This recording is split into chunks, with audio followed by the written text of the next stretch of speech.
Technical sport channel पर मैं Rajendra Shah advocate आप लोगों का स्वागत करता हूं। साथियों, 2 जून को आईआरडीए ने बहुत ही महत्वपूर्ण फैसला लिया और आईआरडीए ने सहारा इंडिया लाइफ इंश्योरेंस कंपनी जो 2004 में पंजीकृत हुई थी और 2004 से अपना इंश्योरेंस का कार्य करती चली आ रही थी, कल यानी 2 जून को आईआरडीए ने सहारा लाइफ इंश्योरेंस कंपनी के व्यवसाय को बंद करते हुए एसबीआई लाइफ इंश्योरेंस को हस्तांतरित करने का आदेश जारी कर दिया है। मैं आपको आदेश भी दिखाऊंगा, प्रेस विज्ञप्ति भी दिखाऊंगा, लेकिन सबसे बड़ा सवाल ये उठता है कि अगर आईआरडीए सहारा लाइफ इंश्योरेंस को किसी दूसरे लाइफ इंश्योरेंस में हस्तांतरित कर सकती है तो सीआरसी या सेबी सहारा सोसाइटी या सहारा नॉन बैंकिंग संस्थाओं को किसी दूसरे बैंकिंग संस्थाओं को या किसी दूसरे सोसाइटियों को हस्तांतरित क्यों नहीं करने का प्रयास कर रही है, क्यों नहीं प्रयास करने का आर्डर कर रही है, ताकि सहारा के निवेशकों का भुगतान शीघ्रता से अतिशीघ्र हो सके। अगर हस्तांतरित नहीं कर रही है तो स्वयं अपने हाथ में ले लेती सरकार, सीआरसी ले ले या सेबी ले ले, क्योंकि सीआरसी सेबी गवर्नमेंट की है तो सीआरसी ले सेबी ले और अपने हाथ में लेके तत्काल रिलीफ निवेशकों को देना चाहिए था। लेकिन 10-12 वर्षों से इंतजार और सहारा लाइफ इंश्योरेंस को एक ही झटके में एसबीआई लाइफ इंश्योरेंस को हस्तांतरित करने का आर्डर, तो यह सबसे बड़ा सवाल है। अब मैं आपको प्रेस विज्ञप्ति दिखाता हूं जो 2 जून को जारी किया गया है आईआरडीए के द्वारा। उस विज्ञप्ति में क्या कहा गया है, उस विज्ञप्ति को देख लेते हैं। ये देखिए साथियों, ये 2 जून 23 का प्रेस विज्ञप्ति है। ये आईआरडीए के द्वारा जारी किया गया है, जिसमें स्पष्ट लिखा है कि Sahara India life insurance company limited SILIC को 2004 में जीवन बीमा का व्यवसाय करने हेतु पंजीयन प्रमाण पत्र प्रदान किया गया था। बीमाकर्ता के वित्तीय औचित्य और अभिशासन के पहलुओं से संबंधित कुछ गंभीर विषयों को ध्यान में रखते हुए प्राधिकरण ने उक्त बीमाकर्ता के व्यवसाय के प्रबंधन हेतु सन 2017 में एक प्रशासक नियुक्त किया था। बीमाकर्ता को नए व्यवसाय का जोखिम अंकन करने की अनुमति भी नहीं दी गई थी। तदुपरांत बीमाकर्ता को विनियामक आवश्यकताओं की पूर्ति करने हेतु अतिरिक्त निर्देश दिए गए थे।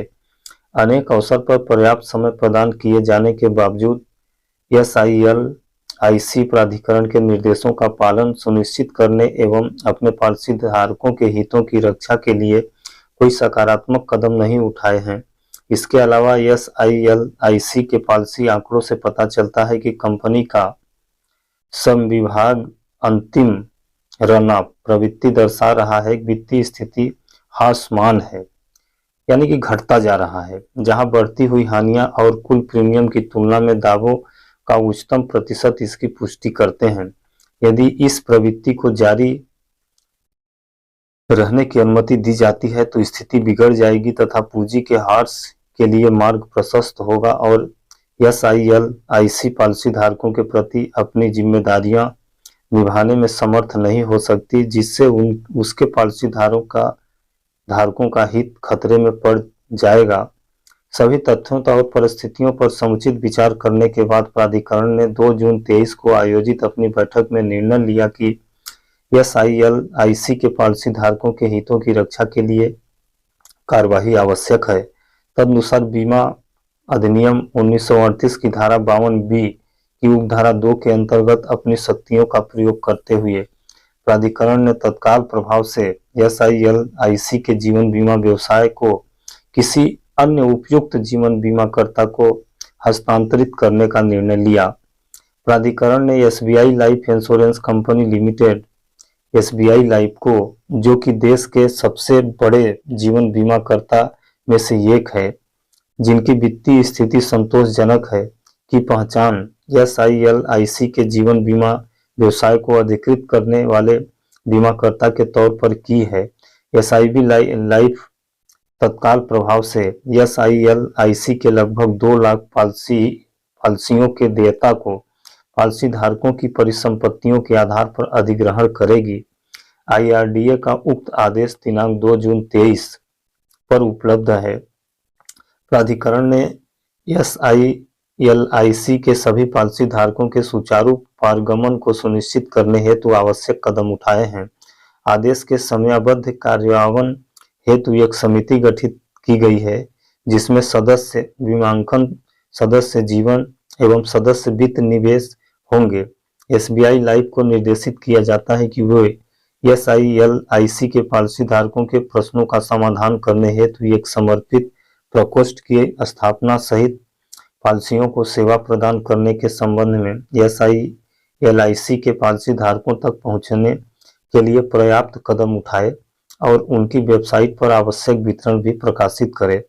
प्राधिकरण में परिस्थितियों पर निगरानी करना जारी रखेगा तथा SILIC के पॉलिसी धारकों के हित में आवश्यकता अनुसार आवश्यक दिशा निर्देश भी जारी करेगा।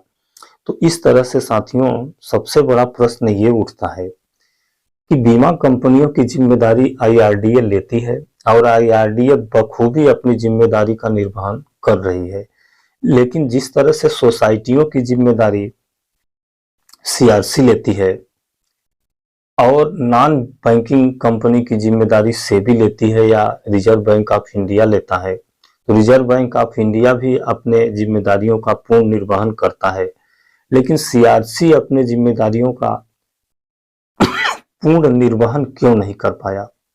क्यों आज सहारा जैसे हजारों कंपनियां दिवालिया हो गई, हजारों कंपनियां निवेशकों की गाढ़ी कमाई ले दे के 9-11 हो गई? क्या CRC को ऐसा आदेश जारी करने का पावर नहीं है, या CRC खुद जानबूझकर अपने अधिकारों का उपयोग करना नहीं चाहती?